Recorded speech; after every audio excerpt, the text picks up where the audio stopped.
We left off. We left off on Ayin Gimel and Beis towards the bottom. We'd spoken yesterday about the midwife who delivers children, and she says, "This is the son of Cohen. This is the Levi. This is the Nos. This is the Mamsa." She's believed only when, as long as she's there. But if she should leave and come back, then we're concerned that her recall is not accurate. She's not believed. A similar situation. Neman bal mekach lo lezeh mochat lezeh lo macharti.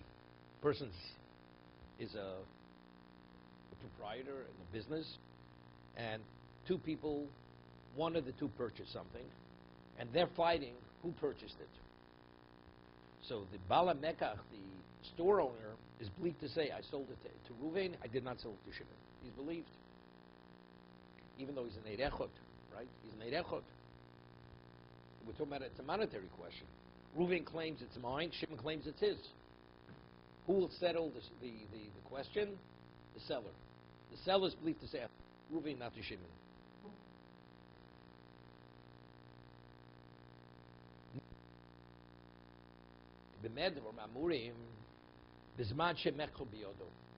It's only when he's retaining, when he still retains the item. We'll see. This is my close reference. Understand the Gemara here. The item already is in the hands of the two people. One's holding on to it, and they're fighting. The proprietor, the seller, is no longer believed to say, "I sold to Ruvain." Why would you say? What would you say? Are they both holding on to it, or even if it's on the counter? It's on the counter. See, if he's holding on to it, it's understood he's not believed. Because as we mentioned yesterday, his testimony, he's being mostly from a musik. Right? Shnai Mosim Betalis, we discussed yesterday. Two people are holding on. One says Kula Sheli, the other one says Chetzi Sheli. One says all mine, the other one says 50% is mine. So it says, the one who says Kula Sheli gets 50%. Gets 3/4, and the one who says Chetzishli gets 1/4. So Tosei asks a question, but he has a migu. The one Chetzishli, he says, "Believe me that I'm honest, because if I'm real dishonest, I could have said it's all mine, and if I would have said it's all mine, I would have gotten 50%. So now, being honest by saying 50% is mine, I should be less than what I'm saying. What do I only get? 1/4. I should get 50%. So Tosei says, because what is migu? Since they're both, so if I give the one who claims that half is his, I give him half, that means I'm taking 1/4 of that half away from Ruvain. And that's called Migul Lahotzi. A Migul cannot extract money from a person who's in possession of something. So since the other party is in possession of it, the Migul cannot extract money from the other. That's called Migul Lahotzi. Migul Lahotzi, of course, the only time you could take money away from someone else, that's only through Eidim. It says, Al-Pishnai made him Yokum Dover. From a person, you need Eidim. You need, one second. You need Eidus. So it's very good. So before they actually take possession of it, the proprietor is believed, because we say, when do you need Eidim? When you want to extract from what? From a person who's a Muslim. Somebody who's holding something, is in possession of something. But over here, since the question is, who is in possession? We don't know who's in possession. Maybe that's the reason why the storekeeper is believed. You don't need Al-Pishnai Medim Yokum Dover. You don't need two witnesses, even though it's a monetary issue. But what am I verifying over here? Here I'm verifying who is the rightful owner. If somebody has it, and I claim what he has belongs to a third party, there I'm taking it away from a person who's in possession. When you want to take something away from somebody who's in possession, that you need two witnesses. That's called motzi from a muzik. You can't take it away from somebody who's in possession unless you have the ultimate level of verification, which is what? Which is al pi shnai me'edim yokum dover. That you need two witnesses. But since over here it hasn't been determined who, that's the question. Is it Ruvain? Who did he sell to? Ruvain to Shimon?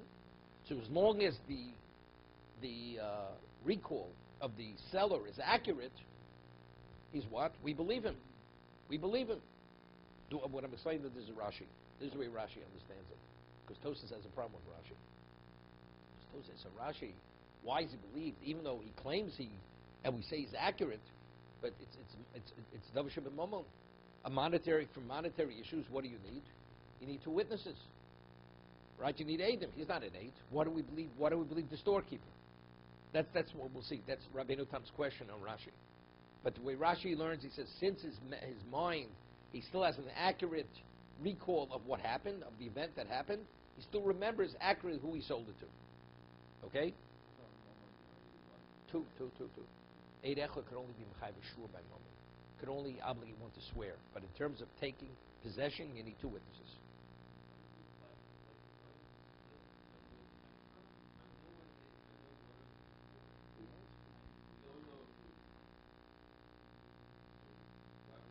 We do say Yachloku. If the seller is not in possession, you say that's the Gemara. What's his name? That is the Gemara above Mitzvah. They do split it. It's like Shnei Mosim Betalis. You do split it. Why do you do it for the palace, the whole palace? Why do you believe that? No, very simple. You don't believe him. You don't believe him. You don't believe him. You don't believe him. So let's explain it. Let's explain it. Two people are holding a talus. Reuven says it's all mine.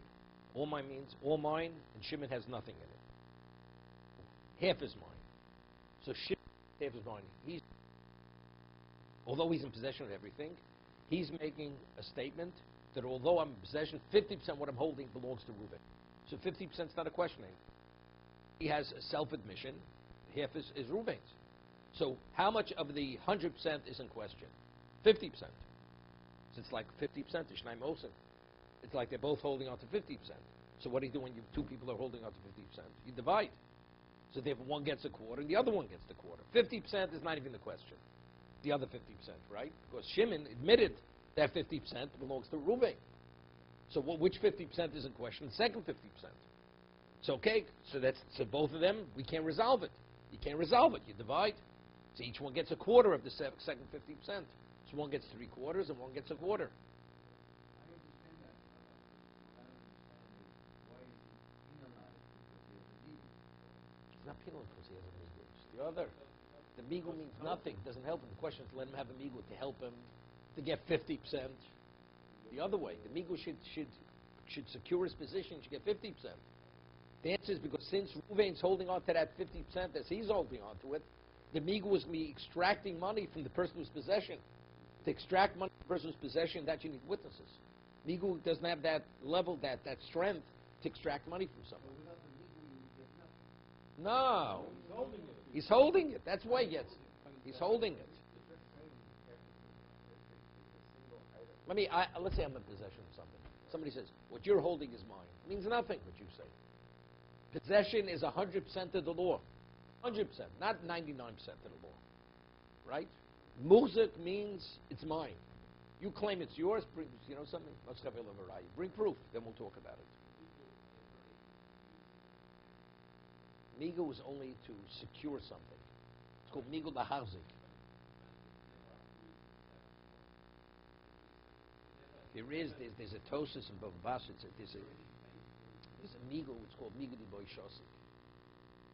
Migu di boy shosik. What about a migu where if I would have been silent, I'd have no problem? You got it? You understand it? No. Here, give you a case.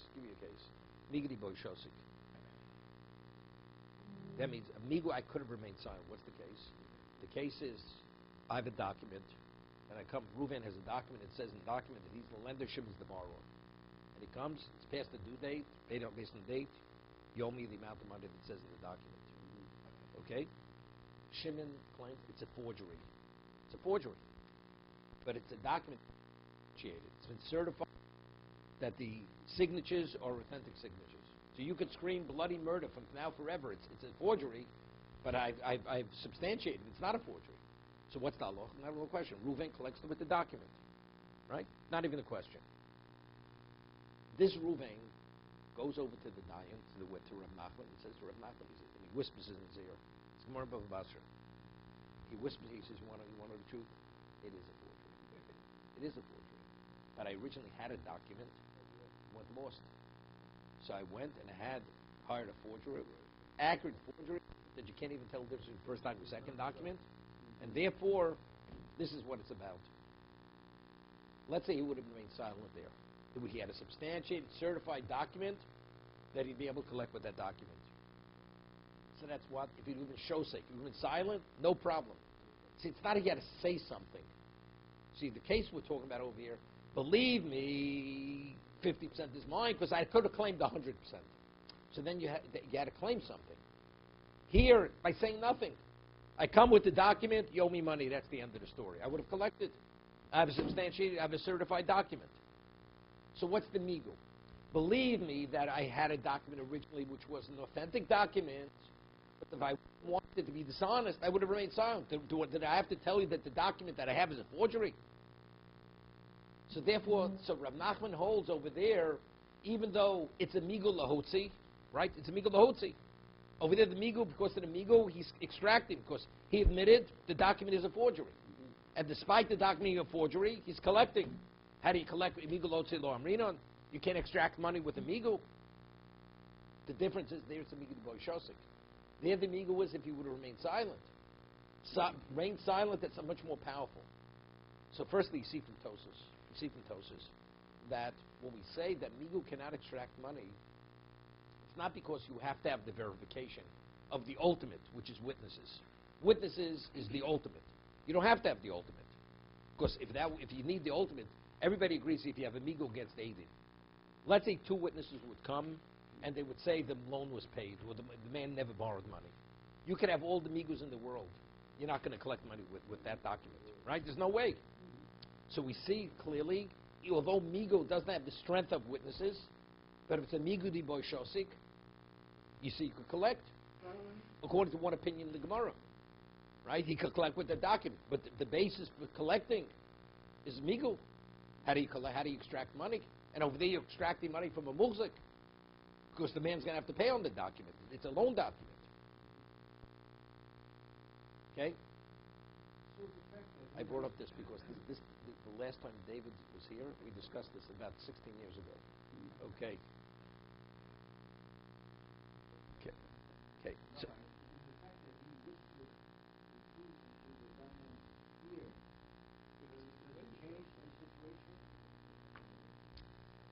no.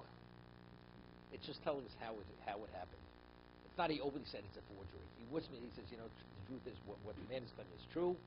Factually, I had a document, it went lost, I had it placed, but this is a forgery. No, so there's an argument. The Gemara, whatever. The question is the migus of money. But good. If a dayan rules, then he realized afterwards he made a mistake. Of course he has. Let's say witnesses came, Reuven or Shimon, then they found out to be Eidim Zomim. And the court gave a psak. You're going to collect money based on that ruling. It's Eidim Zomim. It's false. It's a baseless ruling. Here also, if he realized he made a mistake, thought the document was authentic. Then he finds out it's a forgery. Of course you don't collect with it.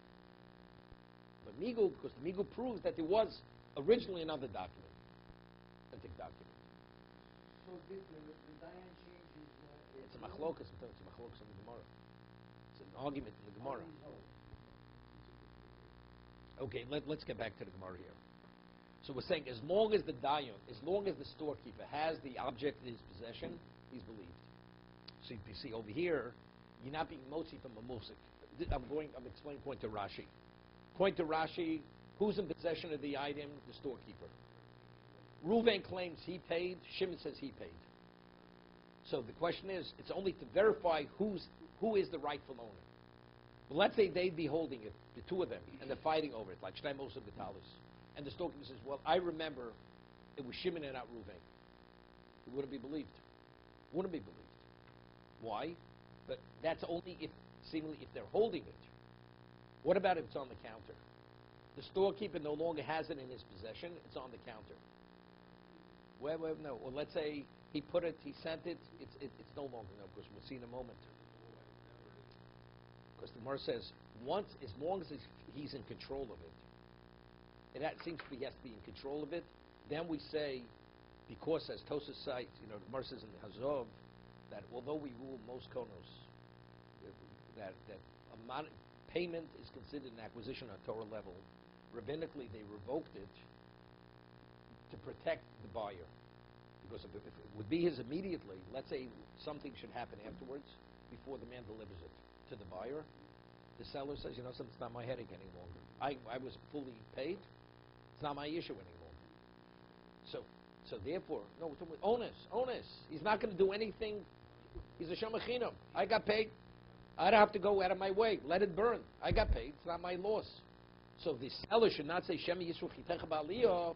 To protect the buyer, we say, something, until it's delivered, you have full liability. We consider it yours. But again, so what happens? How do we betray? So good. We set this up initially to protect the buyer. But on simultaneously, he's not fully protected. Because if we're revoking the acquisition, what happens if now, after he accepts the money, somebody comes and offers him more money?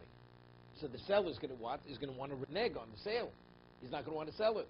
So we give him Mishapora. Chazal say that if you back out on that sale, you're going to be cursed. A curse that you'll regret that you ever tried to renege on that transaction. So that's to protect the buyer. So here Rashi explains that why do I say his memory is accurate until he delivers the item? Because otherwise he's going to be subject to a Mishapora. Right? He received the money. So you say, once I receive the money, out of sight, out of mind, I'm not involved any longer. No. The man has to keep in mind who is the rightful owner. So that only guarantees the accuracy of his memory. Because otherwise, once it's not relevant any longer, it's like you walked away from it. So why do we say it is accurate? Because he's going to be subject to the Mishapara. What about once he's released it, that he's no longer subject to Mishapara? Then already we question the accuracy of his memory. Understand? Therefore, so it's not an issue of no, but I'm explaining to you. As long as you still possess it, you're subject to the Mishapara. The moment I give it to you and you could take it yourself, I'm not subject to Mishapara any longer. Then at that moment, it's out of mind. It's like out of sight, out of mind. Because he's detached, therefore I don't believe him. It's not because it's Dav Shiva Mamon. I don't believe him because the level of recall and accuracy of recall is no longer there, because there's a detachment of the event. What? The seller. Severed. Once you're severed, the recall is no longer there. It's like we had the case before. The midwife. When she's there at the same location, she delivered, she's believed to say, this is the child of the Kohen, this is the child of the Levi. She walks out of the room, comes back, because she already was in another setting, coming back, it's no longer the same. It's no longer the same. So that's according to Rashi. Because I'm making this point. Because if it's a question, they're holding it. See, then it's not because, Rashi is limited because once he's not subject to Shapara, his memory is not as accurate any longer. What do we need that for? Say he's not believed because it's Davar Shebimamon. You need two witnesses. There's no reason why we should believe him. Right? Because I'm saying, what about physically they didn't take possession? You just put it on the counter. Right? And that's sufficient, shouldn't be subject to Mishapara. He should not be subject to Mishapara. So really he should be believed otherwise. He should be believed because again he's not Motzi Moment. Here he's not extracting money from anybody over here, correct? But factually, it's not a question of extracting money, but the question is what is the accuracy of your memory? Since you're not subject now, you're detached. Once you detach, we can't trust you anymore. Of course, he will not. Let's say I go, I put it on the counter, you could take it. Not subject to Mishapar any longer. Even though no one I gave it to you. No one has taken possession. I put it down in front of No you. one has taken possession. Right. Right.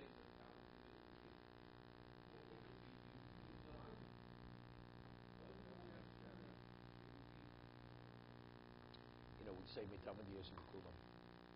Say what? Mitalmid Yosim Kulam, the Gemara says. What is Mitalmid? No, seriously, I'm serious on this. What is Mitalmid Yosim Kulam? Sometimes there's nothing. Sometimes by a person making a comment, it gives you another understanding of what you didn't understand before. What David just said, David Segalov. That's a few Davids here. So, it's very interesting. There's a Avnei Beloin that the Tzos of Eben Ezer. The Avnei Beloin writes, he shows there's a Rashi in Hazov We rule like Rabbi Yochanan most konos. So let's say after you take possession, do we say Chazal revoked kinyan kesef? They revoked it, and it becomes yours when you take possession, and the monetary acquisition is nothing? Or we say no. Once you take possession, why did you acquire it? Because of the most konos. Rashi learns the most konos. The money is what acquires. You understand? So like this. If you say they revoked it, they nullified the kinyan kesef, let's say you put it on the counter. See, you're still subject to what's his name? To Mishapara. Do you know why?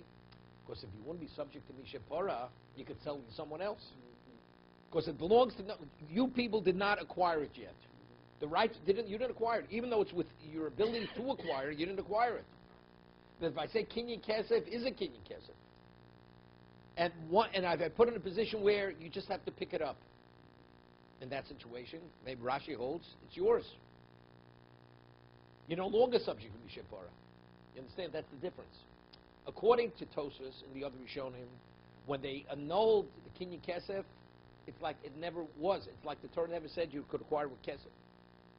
So why do you acquire it? Because you took physical possession. But until you take physical possession, whose is it? It belongs to the seller. It does not belong to the buyer. According to Rashi, maybe once I put in a position that you could acquire it, you could pick it up. Why? Even though physically you didn't take it yet, the seller will no longer be subject to Mishapara. Why? Because now the kinyan kesef takes effect. Because the only reason why they said it's ineffective is to protect the buyer. But now that the buyer is in the position he could acquire it, in a physical sense, the seller is no longer subject to Mishapara. Once he's no longer subject to Mishapara, he's detached. Once he's detached, then we can't trust the accuracy of his memory any longer.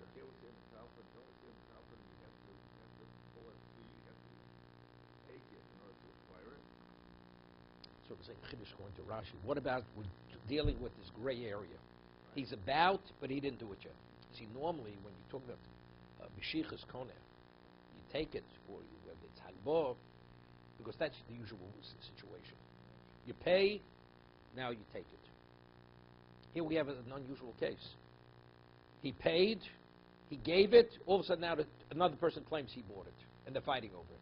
He already released it. He released it. You know, it's like I give it over to an agent to deliver it, a delivery service, and now he puts it down, and now now they start fighting. Now there's a question, who owns it? I've already put in a position you could acquire it. Now the seller is released. He's released from Mishapara. The moment you're released from Mishapara, we say lo dayik. The original seller is no longer, he's not that exacting in what originally happened. I'm out of the picture.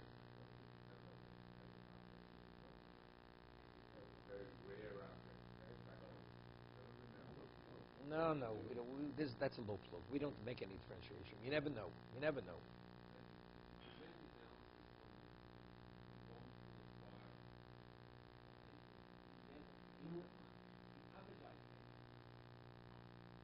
Yes, so therefore.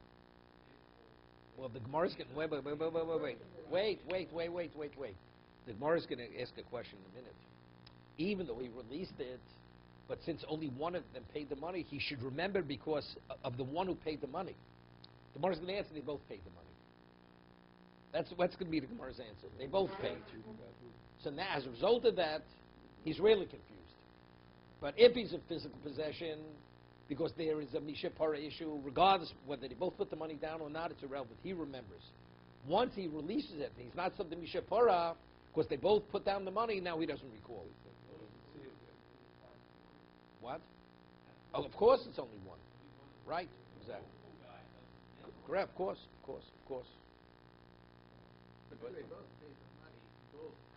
No, one, but he only intended to give it to one, not to the other. Originally, he... No, that's fine. But both of the claimants believe that they had the They could believe what they believe. Right. Evidently, you see not. Because the Gemara says, one of the cases in the Shneimos and the Talmud is that each one has to swear. If he believes it, then we're wasting our time with the shvur. Because the person is going to swear, he believes he's swearing truthfully. So evidently, he knows he did the wrong thing. That means the shvur will be a deterrent that he should admit the truth. Right? That's clear. You see that from the Gemara in Bava Metzia. Okay? It's like Tosa says in it's really Gemara in Yevomis. Gemara says that Eid Echad is neman to say Meis Bailo. Right? Single witness comes and says, so-and-so's husband passed away. Right? Because otherwise she'll be a shackled widow for the rest of her life. So we believe in Eid Echad. So Gemara says you only believe in Eid Echad, it's Shas Shalom Bo'olam. It's a time of peace. But let's say it's a time of war. Let's say a man comes back from the battlefront, he says, I saw your husband was killed. He's not believed. Why isn't he believed? Because we say he may have seen something, maybe he was wounded, but because of the surrounding circumstances, there's certain presumptions that a person would naturally make, and he says he died. In fact, he may have not died. But because of the way of the setting, he may have processed that he died. So therefore, we can't rely on his testimony. Okay, that's the Mishnah. It's a Mishnah in Yevomis. Okay, Shas Shalom, we believe him. If it's Shas Mulchama, we don't believe him. Samar has a question. What about if it's the warring in Rhodesia? They used to call it Rhodesia. Okay, they used to call it that pre-Carter. Okay, they used to call Rhodesia. Okay, I'm only saying this because David's here to acknowledge that he's here. So there's a war going on Rhodesia, but in the United States, who knows what's going on in Rhodesia, right? It's irrelevant, okay? So an Eid Echad comes and says to a woman, your husband was killed in Rhodesia, but nobody knows there's a war in Rhodesia. So it says he's not believed. So Tosas asks, but he has a migul. Believe me that I saw your husband killed, because if I wouldn't divulge that there's a war going on in that country, I would have been believed. So he has a migul. Avram, you hear the question? Okay? It's good migul. Tosa says it's not a migul. Migul is to prove you're not lying. We're not questioning you're lying. We're questioning the accuracy of what you saw. If actually you divulge that there's a war, that means the setting was that what you saw is not accurate. We're not concerned you're lying. So the same thing over here. In fact, the person put the money down. If he would just believe that he really purchased it, what are we giving him a shvur? Of course he's going to swear. So you see clearly, when he gave the money and he knows he's not the rightful buyer, he's not going to lie. And that's why the shvur was a deterrent for that reason. Okay? Clear.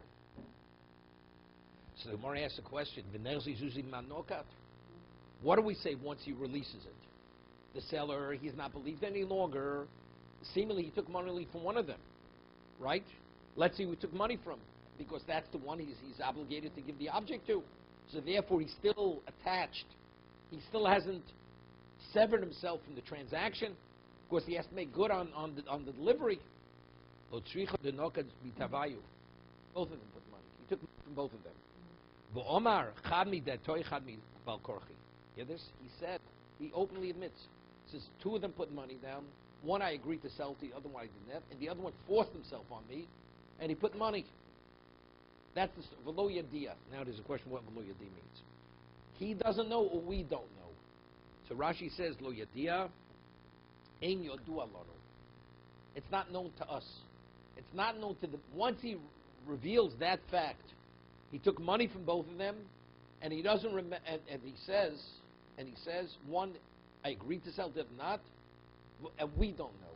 We don't mean, even if he says, I know which one, because we don't know, and we understand that circumstance creates a question, we don't rely on his memory for that reason. We don't rely on his memory.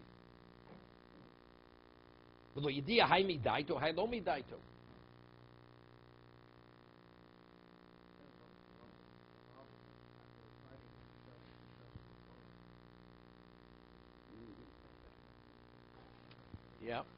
Okay. In this share, we always have the notes of Yechusa at the beginning of the share. Okay.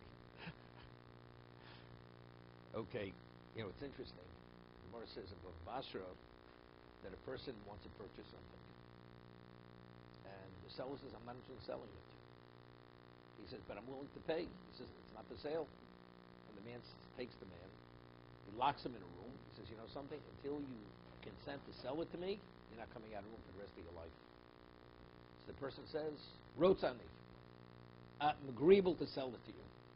So the only reason why he agreed to sell was under duress. He was coerced at a very extreme level. Gemara says it's a valid transaction. Since factually he paid its value, did he do the wrong thing, the buyer? Yes, he's in violation of Losachmod. He's called a chamso. He's considered a thief. But legally, although he's considered the equivalent of a thief, legally it's his. Because factually the man released it, he said rotzani, and he received fair value for the item itself. That's tuli b'zov zvini zvini.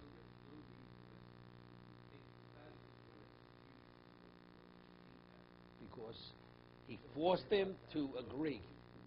No. He's in violation of Losachmod. His desire was so overwhelming that he could not control himself. He forced the man to release it. Yeah, it's been over the lamokum. Well, he has to ask him mechila. Because you put me in a position where you forced me to agree, which I didn't agree. See, even though legally it's considered a release, it's a relinquishment, but halachically you violated. You violated the Torah. That's Losachmod. It's the Rambam. The Rambam says, we have Lositor and Losiko. Right? Lositor, you're not permitted to harbor ill feeling. The Gemara says in Yuma, a person comes to you and says, I'd like to borrow your axe. And says, I'm sorry, I'm not lending it to you. Next day, the one who was asked for the axe comes to the one who asked for the axe and says, I'd like to borrow your sickle. I'd like to borrow your sickle. So the one who has the sickle says to the one who originally got the axe, says, I'm a better person than you are. Even though you weren't agreeable to lend me your axe, I'll lend you my sickle. That's what he says to him. So it shows he's a better person. I'm better than you are. He's in violation of Losito. Because clear you're harboring ill feeling because he didn't do you the favor. Despite that, I'll give you the sickle. What's nekama? What is revenge? You didn't lend me your axe, I'm not lending you my sickle. So one is the ill feeling is actually causing you not to do the favor. That's revenge. So Lositor is ill feeling and you're able to overcome that, although you're still harboring the ill feeling. And the other is no, the ill feeling is so intense, it's not going to allow you to accommodate the man's request. No, even if no. Right? If that is the reason why, yep, okay. So that's the halacha, okay? You have, the Rambam says you have a lav, it's called lo sesabeh. The word taiva. Lo sesabeh. You should not have a desire for somebody else's item. A person, I want your thing. I go to you and say, I'd like to buy your house. I'd like to buy your that diamond that you have. I'd like the ring that you have because I want to give it to my wife. It's not for sale. And he pesters him. To a point where he's on his case. Rambam says you're in violation of Sasabah. That you have an interest is one thing, but it reaches a point that you're already bothering the person. I want it. You have a right to make the request, but to be on his case, to pressure him, even though you don't force him to sell it to you, you're in violation of Sasabah. But if it comes to a point where you gave him the money and you forced him to say yes, then it's Losachmod. It's similar to the Lositor and Losikom. If it's at a lesser level, it's Losasabeh. If it's beyond, out of control, then it's Losachmod. That's the Rambam. So the Chofetz Chaim says something phenomenal in the Abbas Chesed. The people, they don't know when to let up. Person has a house. I want the house. And the person really doesn't want to sell his house. And he gets on his case and doesn't relentlessly, he doesn't let up. And the person says, sell me, I'll sell it to you. Rambam, Chofetz Chaim says, you're in violation of Losachmod. Losisav and Losachmod. You have a right to make an offer. But if the man says, I'm not interested. See, it's everything within reason. But sometimes it's without let up, and he only acquiesced because of the pressure that you put on him, it's a Torah violation. Even though you paid fair value, doesn't make a difference. Even if you paid more than, doesn't make a difference. But if the only reason why he agreed because he couldn't take the pressure, it's a Torah violation. So legally the house is yours. But la halacha, you're a Torah violator. He's just giving an application. No, the other case, no. The other case, the guy hung him on a tree, locked him in a room. You don't have to lock him in a room. You created a scenario where the man can't take it any longer. You know? This is for real estate brokers. So I will give you an offer you can't turn down. You know? Okay? The check won't bounce, guaranteed. Okay? That's an offer you can't turn down. Okay, we'll stop here.